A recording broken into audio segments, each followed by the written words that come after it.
देखिए आज का हमारा टॉपिक जो है चक्रीय चतुर्भुज है। यह जो है कि डीएलएड यानी कि बीटीसी जो होता है उसमें चतुर्थ सेमेस्टर का जो एक पार्ट है चक्रीय चतुर्भुज उससे लिया गया है और उसके बारे में हमको पढ़ना है। जैसे चक्रीय चतुर्भुज तथा चक्रीय बिंदु की अवधारणा क्या होती है इसके बारे में हमको इस वीडियो में पढ़ना है। तो आइए पहले हम जान लेते हैं कि चक्रीय चतुर्भुज किसे कहते हैं, चक्रीय चतुर्भुज की परिभाषा क्या होती है। तो देखिए चक्रीय चतुर्भुज की जो परिभाषा होती है यह होती है कि ऐसा चतुर्भुज जिनके चारों शीर्ष वृत्त के परिधि पर स्थित हों। ऐसा चतुर्भुज जिनके चारों शीर्ष क्या हो, वृत्त के परिधि पर स्थित हो, उसे हम चक्रीय चतुर्भुज कहते हैं। देखिए इस इमेज में जो ये चित्र दिया हुआ है, ठीक है ना, यहाँ पे देखिए यह एक चतुर्भुज है ए बी सी डी। इनके जो चारों शीर्ष हैं, देखिए यह जो चारों शीर्ष हैं यह क्या है, वृत्त के परिधि पे स्थित हैं, ठीक है ना। इसी तरह से जो चतुर्भुज दिए गए होते हैं उसे हम चक्रीय चतुर्भुज के नाम से जानते हैं। उसके बाद इसका चक्रीय चतुर्भुज से संबंधित कुछ थ्योरम होता है, प्रमेय होता है, वो हम आपको बता देते हैं। तो देखिए इसका एक थ्योरम होता है कि चक्रीय चतुर्भुज के सम्मुख जो कोण होते हैं, उनके जो सम्मुख कोण होते हैं उनका जो योग होता है 180 अंश होता है। जैसे देखिए यहाँ एंगल ए है और एंगल डी, एंगल ए का सम्मुख कोण एंगल डी है, एंगल बी का सम्मुख कोण एंगल सी है। तो चक्रीय चतुर्भुज के सम्मुख कोणों का मान जो होता है योगफल 180 अंश होता है। अर्थात यहाँ पे हम लिख सकते हैं angle A plus angle D equal to 180 degree. यह इसका जो है कि प्रमेय होता है। तो हमारा मूल जो टॉपिक है चक्रीय चतुर्भुज है। आइए इस पे कुछ आपको न्यूमेरिकल जो है कि हम सॉल्व करके बताते हैं कि कैसे इसे चक्रीय चतुर्भुज के न्यूमेरिकल सॉल्व किए जाते हैं। अब देखिए यह एक क्वेश्चन लिया गया है, ठीक है ना। अब इसमें जो है यह एक चक्रीय चतुर्भुज लिया गया है। देखिए एंगल पी का मान 85 अंश है और एंगल क्यू का मान 70 अंश है। तो हमसे जो है कि एंगल जो है एंगल आर और एंगल एस का वैल्यू हमसे पुटअप किया जाए, पूछा जा रहा है, ठीक है ना। तो देखिए इसको हम सॉल्व करने के लिए यहाँ पे क्या करेंगे, हम लिख सकते हैं, अभी एक आपको प्रमेय बताया गया है कि चक्रीय चतुर्भुज के सम्मुख कोणों का जो योगफल होता है 180 अंश होता है। अर्थात angle P plus angle S equal to हम लिख सकते हैं 180। देखिए तो यहाँ पे जो है एंगल P का मान दिया हुआ है 85 plus angle S equal to 180, or angle S equal to 180 minus 85, यानी कि एंगल एस इक्वल टू हमारा हो जाएगा 95 अंश। यहाँ से देखिए बहुत ही आसानी से जो है एंगल एस का मान निकल गया 95 अंश, ठीक है ना। इसी प्रकार से हम यहाँ से एंगल आर का भी मान निकाल सकते हैं। जैसे यहाँ पे हम लिखेंगे angle Q plus angle R equal to 180, angle Q plus angle R equal to 180 degree और एंगल Q का मान हमको 70 पता है, तो 70 अंश plus angle R equal to 180, R angle R equal to 180 minus 70, R angle R equal to यह हो जाएगा 110 अंश, ठीक है ना। तो इस तरह से चक्रीय चतुर्भुज के जो मान दिए गए होते हैं उनको जो है कि हम आसानी से निकाल सकते हैं। इसके अलावा जो है आपको अब एक और इसका थ्योरम होता है जो हम आपको बता देते हैं। अब देखिए यह एक जो चित्र लिया गया है इसमें भी एक चक्रीय चतुर्भुज का निर्माण किया गया है।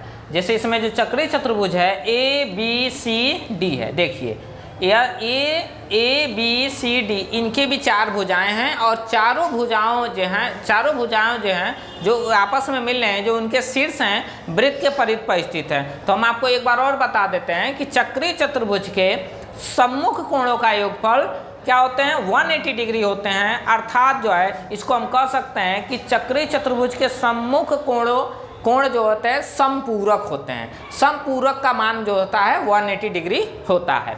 अब आइए इस पे हम बताते हैं कि यदि कोई एंगल किसी चक्रीय चतुर्भुज में या वैसे जर्नली जैसे मान लीजिए कि ऐसे बना करके दे दिया गया हो, यहाँ पे जैसे हम एक डायग्राम आपको बना देते हैं, ठीक है ना।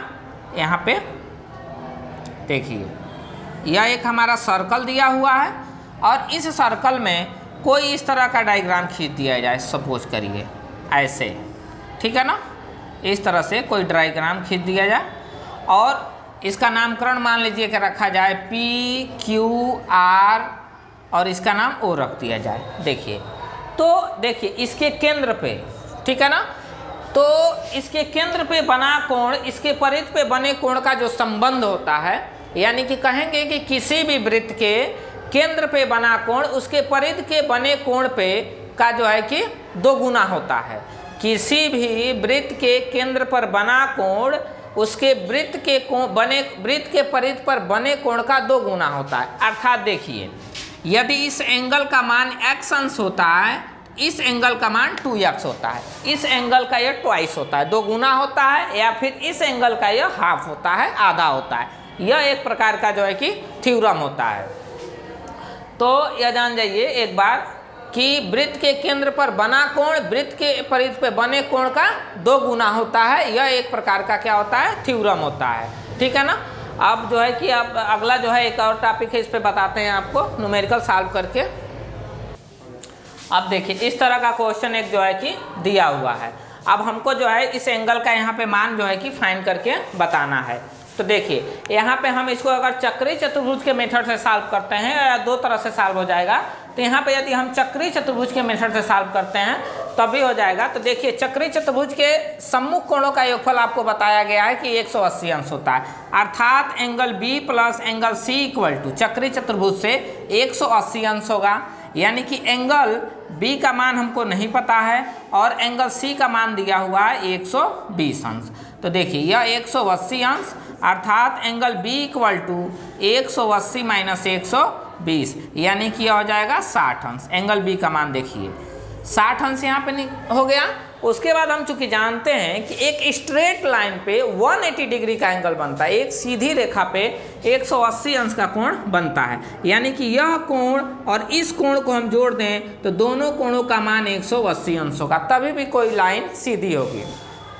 तो देखिए इस एंगल का मान हमको पता है और इस एंगल का मान हमको फाइंड करना है। हमको पता है कि दोनों एंगलों का ये जो सम होगा 180 होगा, यह हम अच्छी तरह से जानते हैं। तो देखिए यहाँ पे सॉल्व करेंगे तो हम लिख सकते हैं एंगल ए बी, देखिए ए बी डी, ठीक है, प्लस एंगल ई बी